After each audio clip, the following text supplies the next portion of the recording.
आप देख रहे हैं ब्रेकिंग बैरियर्स। मैं हूं आलिया और मेरी घड़ी में क्या घड़ी हुई है, जो भी घड़ी हुई है इसको अच्छी घड़ी ही लेते हैं हम। वैसे तो मेरी घड़ी भी अच्छी है, लेकिन ये जो वक्त है ये घड़ी भी अच्छी है क्योंकि हमारी आपकी मुलाकात हो रही है और पाकिस्तान में इस वक्त घड़ी घड़ी घड़ी चल रहा है।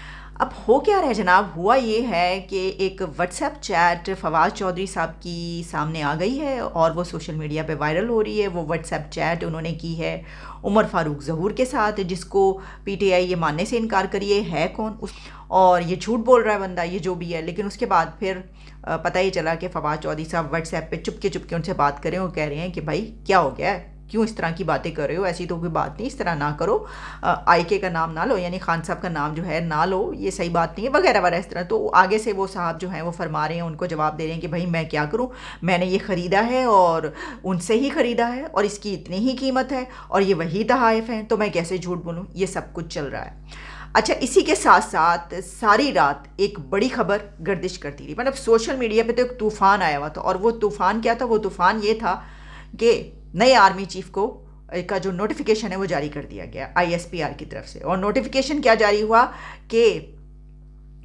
लेफ्टिनेंट जनरल आसिम मुनीर को नया आर्मी चीफ अपॉइंट कर दिया गया। अब जैसे ही ये खबर चली है तो आप पता है ये तो एक भूचाल आ गया, एक तूफान आ गया कि ये तो अभी तो डेट नहीं आई, तो उस डेट से पहले ही खैर अनाउंस तो किसी भी दिन हो सकता है, नाम बताया जा सकता है, तो ये कर दिया गया। अच्छा, ये नहीं पता चल रहा था कि इसके पीछे कौन है क्या है। और फिर उसके बाद पता ये चला कि हमारे हमारे क्या बल्कि आपके आपके मैं उनको कह रही हूँ जिनके वो हैं general retired general Amjad Shoaib, जो कि अपने प्रोग्राम्स भी करते हैं, उन्होंने कहीं एक प्रोग्राम में अपने ये कहा आकर के ये हो गया, ये काम हो गया और मैं ख़बर दे रहा हूँ। यानी उन्होंने ख़बर ये दी कि जनरल आसिम मुनीर को आर्मी चीफ लगा दिया गया और इसका नोटिफिकेशन आईएसपीआर ने जारी कर दिया। लेकिन थोड़ी देर के बाद उनको ये प्रोग्राम जो है अपना व्लॉग वो उतारना पड़ा। इसकी वजह ये है कि पता ये चला कि वो ख़बर वो नहीं थी और फिर उन्होंने उसको दुरुस्त करके बताया आके कि जनाब ये बात है कि वो गलत समझे थे, कोई नोटिफिकेशन ऐसा था जिसको वो गलती से ये कह गए। तो इतनी बड़ी खबर जो है वो उन्होंने जब गलती से बता दी तो उसके बाद सोशल मीडिया पे एक तूफ़ान आया हुआ था और ये हो रहा था कि ये जो है अपॉइंटमेंट हो गई है। हालांकि ये अपॉइंटमेंट होनी है नए आर्मी चीफ ने आना है, लेकिन इसके बावजूद अगर ख़बर ऐसी आ गई तो उसके ऊपर एक तूफ़ान क्यों हो रहा है? वो तूफ़ान इसलिए हो रहा है क्योंकि आप जानते हैं पीटीआई की तरफ से एक और स्टैंड आ रहा था, ये क्या हो गया, और दूसरी तरफ से एक और स्टैंड आ रहा था, कई तरफ से कई चीज़ें चल रही थी। तो आप जानते हैं कि यहाँ पर रात भर और दिन भर इस तरह के भूचाल तो आए रहते हैं और ये खबरें चलती रहती हैं। लेकिन उसी के साथ एक दिलचस्प बात यह है कि जहाँ आर्मी चीफ की अपॉइंटमेंट की बात हो रही है और ये खबर बार बार आ रही है कि अगले चंद दिनों में जो है वो क्योंकि मोस्ट सीनियर हैं जनरल आसिम मुनीर साहब, उनको जो है वो अपॉइंट कर दिया जाएगा। तो वैसे तो जो लिस्ट है उसके ऊपर हम कई मरतबा बात कर चुके हैं, तो उसमें इमरान खान का एक स्टैंड ये है कि वो बैकआउट कर गए हैं एक और चीज़ से, कई चीज़ों से उन्होंने बैकआउट किया। अच्छा, होता क्या है कि इमरान खान की जो भी थ्योरीज हैं, जो भी वो स्टैंड्स उनका होता है किसी बात पर, जैसे कि उनके खिलाफ अमेरिका ने रजीम चेंज की साजिश की, उस पर वो बैकआउट कर गए। और उस पर जब उन्होंने ये कहा और एक फाइनेंशियल टाइम्स को इंटरव्यू देते हुए कि वो तो पुरानी बात हो गई, वो ख़त्म हो गई, अब मैं वो बात नहीं करूँगा, वो बस आपने इतने अरसे तक एक ऐसी बात करते रहे और अब आप कह रहे हैं कि नहीं वो तो कोई ऐसी बात ही नहीं थी। और उसके बाद क्या क्या कुछ हो गया, तो ये क्या है। और फिर उसी के साथ अब उन्होंने ये भी कह दिया है कि आर्मी चीफ के मुतालिक मैं अब कोई बात नहीं करूँगा। उन्होंने कहा मेरा तो ये मसला ही नहीं है भाई, मेरा तो ये मसला नहीं है, मैं अब इसके ऊपर नहीं बात करूँगा, जिसको मर्जी लगा दे। तो इससे भी वो बैकआउट कर गए। तो किस किस से बैकआउट करेंगे आप? अच्छा, अब मुझे लग रहा है कि कुछ ही दिनों में वो तोशा खाना पे ये सब कुछ हुआ है और उमर फारूक को वो नहीं जानते और ये तहाइफ बिके हैं और फ़रा ने जाके वहाँ पे फ़रा गोगी ने जाके बैठे हैं। ये सब जो है इससे भी कहीं उनको कुछ दिनों के बाद बैकआउट ना करना पड़े, उनको देखना पड़ेगा। तो अब इसका मतलब ये हुआ कि इमरान खान को कोई फ़र्क नहीं पड़ता आर्मी चीफ कोई भी आए, तो फिर ये लॉन्ग मार्च किस लिए हो रहा है?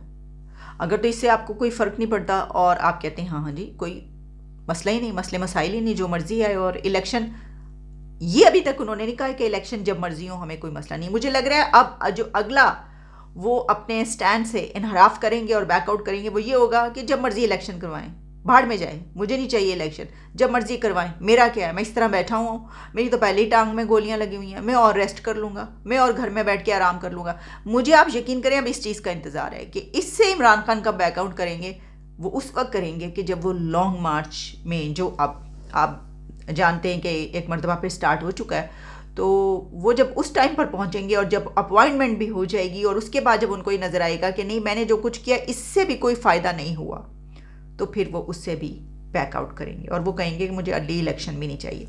मैं आपको एक बड़ी मज़े की दिलचस्प जो है वो बात बताती चलूँ।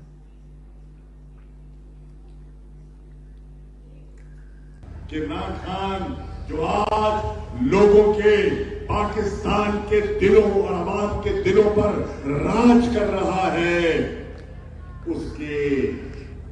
उसको लोगों की निगाह में गिराने की कोशिश कर रहे हैं ये लोग। बताओ उनके जो मंसूबे हैं उन्हें कामयाब होने दोगे? तोशा खाने की इस खबर पर जो कि जियो में शाहजेब खानजादा ने अपने प्रोग्राम में ब्रेक किया और सब कुछ सामने लेकर आए कि कैसे फ़राग होगी मुबैना तौर पर वहाँ पर पहुँची और उन्होंने वो ताइफ जाकर वहाँ पे बेचे। उसके बाद इमरान खान बेहद गुस्से में आ चुके हैं, वो शदीद गुस्से में हैं, बहुत ज़्यादा नाराज़ हैं इस बात पर।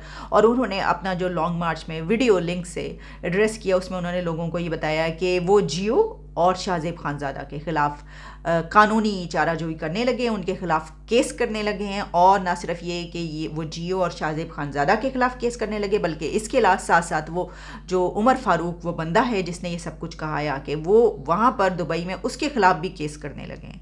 तो ये सब एक 3-4 केसेस वो इकट्ठे दागने लगे हैं, केस करने लगे हैं। अच्छा, केस से होता क्या है?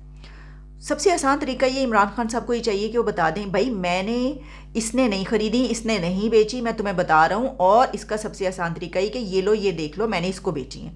अब नाम, अगर आप सिर्फ ये करना है कि आपने नाम बता देना है कि आपने ये तमाम तहाइफ इस बंदे को बेची हैं, वो नाम नहीं बताया जा रहा। अच्छा, वैसे तो PMLN की तरफ से ये कहा जा रहा है रसीदा कड्डो, रसीदें कहाँ हैं, रिसीट्स दें। तो रसीदा कड्डो जो है वो जुमला इमरान खान के दौर में शुरू हुआ था जब उन्होंने नवाज शरीफ को जेल करवाई थी और कहा था कि दें वो सारा जो करप्शन के इल्ज़ाम आते हैं, अगर आपके पास है सबूत तो रसीदा कड्डो। तो अब उनके जो अपोनेंट्स हैं वो उनको कह रहे हैं रसीदें निकालें। तो मैं तो ये कहती हूँ रसीदें भी निकालने की बात नहीं है, ठीक है। बात यह है कि आप वो बता दें कि इस बंदे को बेचिए। आप नाम में ऐसी क्या कॉन्फिडेंशियल आपके पास कोई ऐसी चीज़ है कि आप ये नहीं बता सकते कि आपने किसको बेचा है? ये बड़ी हैरानी की बात है। रसीदें तो बात की बात है। अच्छा, एक तरफ जो ये बात कही जा रही है कि देखें ये कोई एक घड़ी का मामला है और इसके ऊपर इतना शोर मचाया जा रहा है, तो बस यही कुछ रह गया इमरान खान के खिलाफ और कुछ नहीं निकाल सके। मेरे नज़दीक बात पता क्या है? बात यह है कि ये इमरान खान का वो स्टैंड है कि पाकिस्तान का एक लीडर जिसने तहस नहस करके सब कुछ रख दिया, वो किस उस पर आया था? वो उस पर आया था कि he is the most honest person. तो इसमें करप्शन तो बात की बात, जो अखलाकी जवाज़ है उसको कैसे साबित करेंगे आप कि आपने तहाइफ बेचे?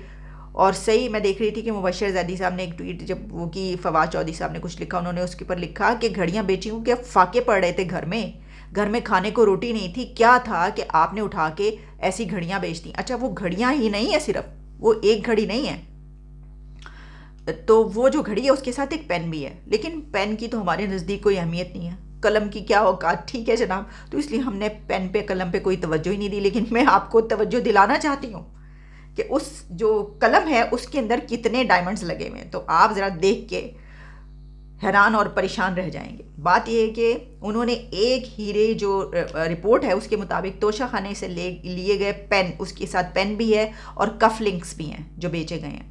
अच्छा, उसमें और एक अंगूठी भी है। पेन में जड़ा एक हीरा जो है वो सिर्फ 275 रुपीज़ के हिसाब से ख़रीदा इमरान खान ने और 500 रुपये में उसे फ़रोख्त, 275 में ख़रीदा, 500 में उसको सेल किया। उन्होंने एक हीरे की जो एस्टिमेट है, जो कॉस्ट है, उसका अंदाज़ा सिर्फ 1000 रुपीज़ लगाया है और 1466, यानी वो जो पेन है उसमें 1466 डायमंड्स जड़े हुए हैं। एक पेन के अंदर इतने डायमंड्स लगाने की क्या ज़रूरत है? पहले तो मेरा सवाल ये है भाई, डायमंड्स तो वो होते हैं जो पेन के अंदर से निकलते हैं, मोती, वो पर्ल्स होते हैं। ऊपर लगे हुए डायमंड्स तो उसके बेकार हैं पेन के ऊपर। लेकिन हम जानते हैं अरब्स को तो ऐसे ही डायमंड्स पसंद। और एक पेन की जो इसकी कीमत है उसका अंदाज़ा सिर्फ 15 लाख रुपए लगवाया। कहाँ पर? तोशा खाने से ख़रीदते हुए खान साहब ने 15 लाख में उन्होंने कहा कि ये पेन ख़रीद लिया। और पेन जो है वो 20% रकम अदा करके 15 लाख की 20% रकम अदा की और सिर्फ 3 लाख रुपए में ख़रीदा है और उसे 7.5 लाख में फ़रोख्त किया। 3 लाख में ख़रीदा और 7.5 लाख में फ़रोख्त कर दिया। जबकि आप सोचें कि जिस पेन पर 1500 डायमंड्स जड़े हुए होंगे उसकी असल कॉस्ट क्या होगी। तो यही वजह है कि वो कह रहे हैं कि ये जो घड़ी है इसके साथ ये पेन, ये अंगूठी और कॉम्प्लेक्स और इसकी मिलियंस डॉलर्स की कॉस्ट और प्राइस है, जिसको जो अदाई नहीं की जा सकती। मतलब कोई इस तरह नहीं उसको आमतौर पे ख़रीद सकते, क्योंकि ये जो एक ऐसी घड़ी है जो आज तक अभी तक सिर्फ पूरे मुल्क में वहाँ पर अरब में एक ही है, सऊदी अरेबिया में एक ही बनाई गई, रॉयल फैमिली ने बनवाई थी और वो इमरान खान को दे दी। अच्छा, अब आखिर में ना मैं ये सोच रही हूँ कि आप ये अंदाज़ा करें कि जो MBS हैं उन्होंने इमरान खान को ये तोहफ़ा दिया जो अभी तक सिर्फ एक घड़ी बनी है और उसके पेन में 1500 हीरे जड़े हुए हैं। और वो जब बेचने के लिए गया है तो ग्राफ वालों ने उसको ये कहा है कि ये जो है ये तो बहुत ज़्यादा मतलब मिलियंस डॉलर्स में जो है वो होगा और इसको हम नहीं ख़रीद सकते, कोई कंपनीज वाले नहीं ख़रीद सकते। तो कैसे मुमकिन है कि इस बंदे ने ख़रीद लिया? यकीनी तौर पर उस बंदे ने पहले रॉयल फैमिली से रब्ता किया होगा, उनसे कहा होगा और सारी बातचीत चली होगी, फिर उन्होंने कहा होगा कि हाँ ठीक है आप इसको जो है वो ले लें। और वैसे तो मेरा ये ख्याल है कि इसको वापस कर देना चाहिए कि जनाब ये जो चीज़ है ये आपने बड़ी मोहब्बत से प्यार से दी है तो हम आपको ये वापस कर दें। और साथ ही साथ एक और आखिर में क्योंकि ख़बरें बहुत ज़्यादा हैं तो आपको बताती चलो। अच्छा, इसके ऊपर इस तरह की ख़बरें भी उड़ रही हैं कि जनाब मैं देख रही थी कि इमरान खान ने पता नहीं जर्नलिस्टों से किसी से बातचीत करते हुए कोई इस तरह की कोई मतलब ये कि साइन दिया, कोई बता रहा था कि ये दरअसल जो है ये उन्होंने अपनी अहलिया को, वाइफ को जो है गिफ्ट कर दिया था। तो फिर वो उसके बाद जो है ये कोई भी कहीं पर भी बेचे तो खान साहब जो है फिर उनको बता देना चाहिए, अपने ऊपर से उन्हें ये वाली बात उतार देनी चाहिए कि भाई मैंने जो है वो इसको। बात ये कि ये तो सिर्फ नहीं होता ना, जिस तरह के पूरे ख़ानदानों पर जो है वो यहाँ तक हुआ कि अगर नवाज़ शरीफ को जेल हो रही है तो मरीम नवाज़ उनकी बेटी है उसको भी जेल हो, उसका भी उसमें किरदार है और सब कुछ हुई। तो फिर ये इससे तो नहीं निकला जा सकता कि अगर ये काम हुआ है और उसमें उन्होंने अपना जो गिफ्ट है वो उन्होंने अपनी वाइफ को दे दिया था। देखिए बीवियाँ ही मरवाती हैं, मैं बता रही हूँ बहुत सारे लोग ऐसे होते हैं। वैसे तो वाकई उन्होंने इसको किसी तरीके से गिफ्ट कर दिया, किसी को गिफ्ट कर दिया और फिर वो उस जिसको गिफ्ट किया गया उसने आगे बेचा है किसी के हाथ। और अगर वाकई ये साबित हो गया कि फराह गोगी वहाँ पर लेकर पहुँची है तो फिर वो ताने बाने जो हैं सही होते साबित नज़र आ रहे हैं कि हाँ ये जो है ये इमरान खान ने तो पता नहीं भेजा ही नहीं भेजा, लेकिन उनके घर से जो है ये भेजा गया बिकने के लिए। जनाब तो घर से गया हो तो घर किसका है? खान साहब का है, इमरान खान का है, ठीक है। तो ज़ाहिर है वहाँ पे रहने वाले रिश्ते भी उनके अपने हैं तो बात तो उनके ऊपर आएगी। और मुझे तो ऐसा लग रहा है जो ये बात बड़े धड़ल्ले से इस वक्त कैंपेन चल रही है कि नहीं कोई ऐसी बात नहीं है और फराह गोगी ने ऐसा नहीं किया, हो सकता है ना किया। उनके शौहर भी आकर शाज़ेब खानज़ादा के प्रोग्राम में उन्होंने आकर कहा वो तो उस बंदे से कभी मिले ही नहीं। तो कहीं ऐसा ना हो कि अभी कुछ ही घंटों या कुछ ही दिनों के अंदर एक CCTV फुटेज आ जाए कि फराह गोगी जो है वो वहाँ पर उस बिल्डिंग में दाखिल हो रही है जहाँ पर उमर फारूक का दफ्तर है, या वो उनसे मिलते हुए उनकी कोई CCTV फुटेजेस निकल आए। अब देखते हैं आगे क्या होता है। लेकिन बात यह है कि अगर केस ये कर रहे हैं इनके ऊपर तो चले। शाज़ेब खानज़ादा ने कह दिया कि हम तो तैयार हैं, जियो जो है वो उनका इदारा और वो तैयार हैं इस केस के लिए। तो मुझे तो लगता है उनको वकील रखने की भी ज़रूरत नहीं पड़ेगी। वो जिस किस्म का प्रोग्राम करते हैं, वो जितनी ज़बरदस्त जरा करते हैं, वो तो वकील की जगह खुद ही जाके खड़े हो जाएंगे जी मैं खुद जरा करूँगा अपने प्रोग्राम के लिए, खुद ही इस पर जो है लड़ूंगा केस अपना। तो देखते हैं क्या होता है। पाकिस्तान का केस कौन लड़ रहा है ये हमें नहीं पता, हम नहीं जानते। इजाज़त दें, दोबारा मुलाकात होती। Take care and good bye.